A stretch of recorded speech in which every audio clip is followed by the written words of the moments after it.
Hi guys, welcome back to uh, my channel Andy the Spirit Walker. Today marks the 49th day of my recovery against cancer. So in less than 24 hours from now, I'll be actually entering the hospital to begin my third cycle of chemotherapy. And hopefully all things goes well and hopefully I don't get that many side effects. And as for whatever side effects I had post my second cycle, I still do have it. Um, I only have the remaining two, which is finger numbness. I kind of lost my sense of touch, and also my lower back pain, which has not gone away. So, um, aside from that, yesterday also it was kind of a sad day because I lost my aunt to cancer. So she's the second aunt that I actually lost to cancer. And the third relative that I lost to cancer. The first one being my grandfather. Um, the second one was another auntie of mine, and she was the third relative that I know that I lost to cancer.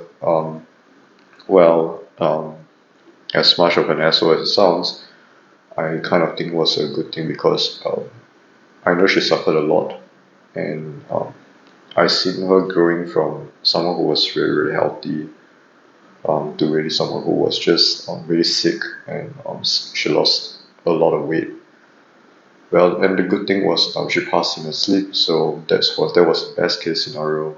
Um, I'm not sure whether it was painless or not, but well, it is a good thing to me because she really suffered for long. She'd been battling cancer for years at this point, so yeah, so it was kind of and she also passed away in her home and not in the hospital. So I think that was kind of the good thing that came out of it. Um, so yeah, so if you guys watched my earlier videos, I actually mentioned that I did not want to do chemotherapy at the start. Basically, these were the reasons because I've never known anyone, or at least I've not known anyone who is close to me who actually survived cancer. So well, I could be the first. I don't know, but yeah, I've not known anyone who is close to me who actually survived cancer. So I'm always really really scared of cancer and um, not enjoying life before death. I mean, it's not that my aunt didn't enjoy life before death, but um, yeah, it wasn't really something that I would want, honestly. Um, yeah, so uh, then it kind of got me thinking. It's not that I didn't think of it before, but it's just that I didn't really put too much thought about it. But uh, one of the things that I'm not sure if I mean, for those who do not know, I do not smoke, neither do I drink. So one of the questions that many people asked me when I actually got diagnosed with cancer was that what I thought was the biggest contributor to me getting cancer. And many of those who knows me for a really, really long time, we all kind of came to a conclusion that it was most likely stress. Um, I'm not the kind of I think I'm the kind of person who is always constantly under stress. I mean everyone also is under stress, not only me. Be it from work, from I don't know your family. Um, yeah, so there's many reasons that a person will experience stress.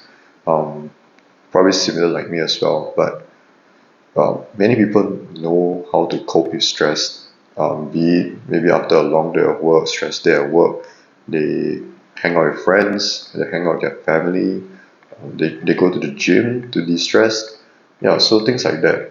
But I don't really have I wouldn't say I don't have any of those. It's just that I don't find um, any interest in most of it.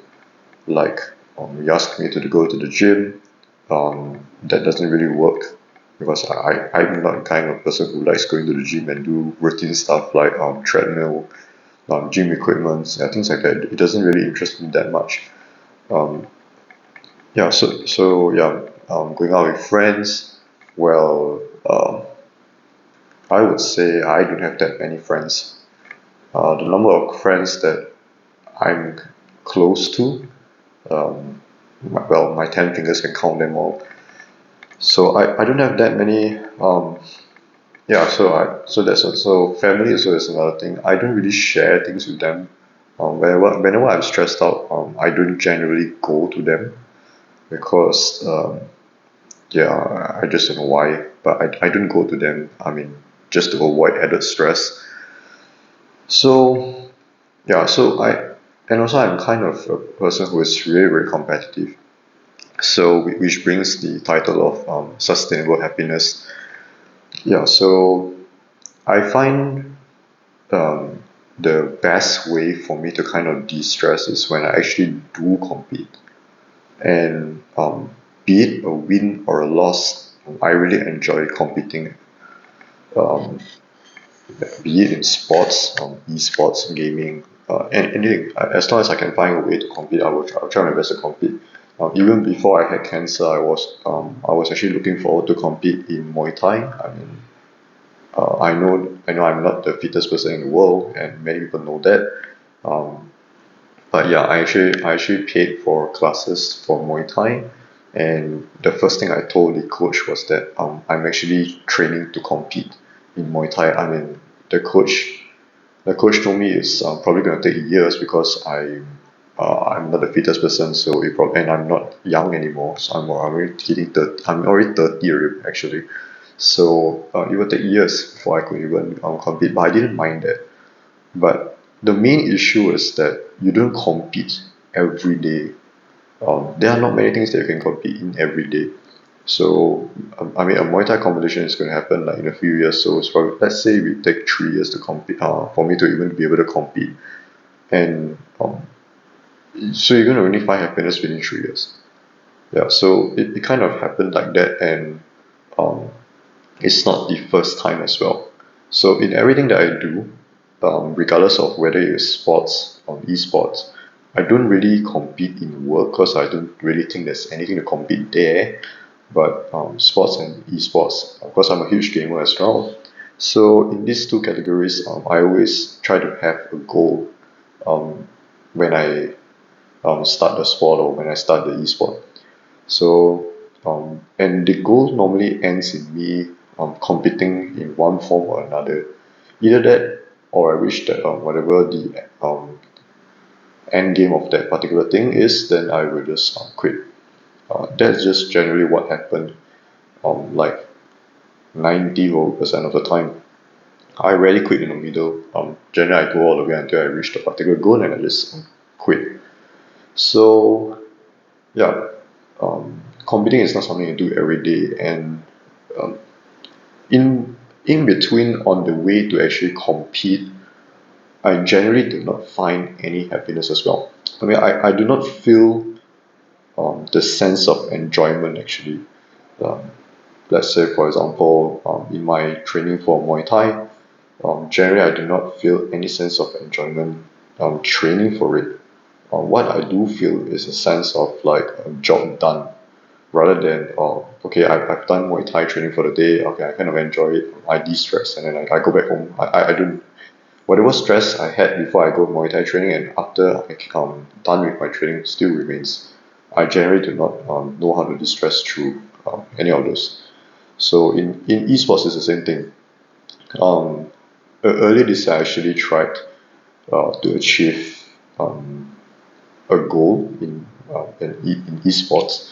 So for those who know this game called League of Legends, so I try to achieve this tier called Masters tier, which is something that only maybe less than 1% of the gamers in the server actually gets it. So I tried, and it took me months before I could hit it. But I mean, and eventually I did hit it, and I just kind of just yeah, I kind of just stopped the game for quite a bit before I started playing back fairly recently because I had almost nothing better to do. But yeah, in the process of reaching there, I did learn a lot of things. I did learn more about myself because this yeah, every time I try for all these kind of goals, I do learn things that I did not know I was kind of capable of, or what I'm not capable of. But the process of me reaching to the end goal I I do not feel the sense of enjoyment. Rather, every game that I play, that I win or whatever, something that I learn, it was more like a job well done. I only felt a sense of like enjoyment, sense of achievement after I actually completed the particular goal itself, which took months. So um, yeah, so I do not know how to find enjoyment in that sense, and I do not know how to find happiness in that sense. And most of this stuff that I do, be it sports, be it esports, I always do it alone. Um, Surprisingly, maybe because I maybe me and my friends do not share that same common goal of hitting this kind of goals in sports, most of my friends do not play the same sports that I do. Neither do they have the same goals in esports that I do, even though we play the same game sometimes. Yeah, so yeah, it's just hard for me to find happiness, and I really wish to change that post once I'm done with all of this. I mean, even before I'm done with all of this, I mean, from now on to however long I live, I hope to be able to find something that can keep me um, happy and is sustainable, not something that I keep competing in and God knows how long I will hit um, a competitive level, might be months, might be years, and so yeah.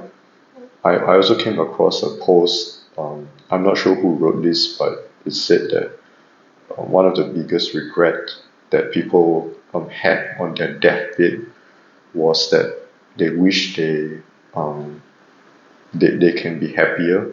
They yeah, so they wish they can be happier.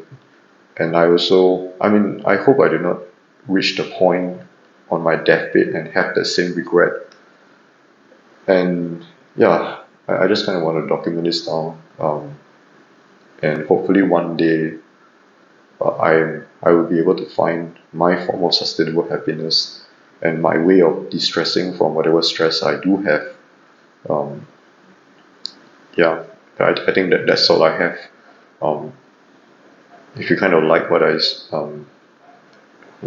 I said, or if you know someone who needs to hear this, yeah, please share it with them.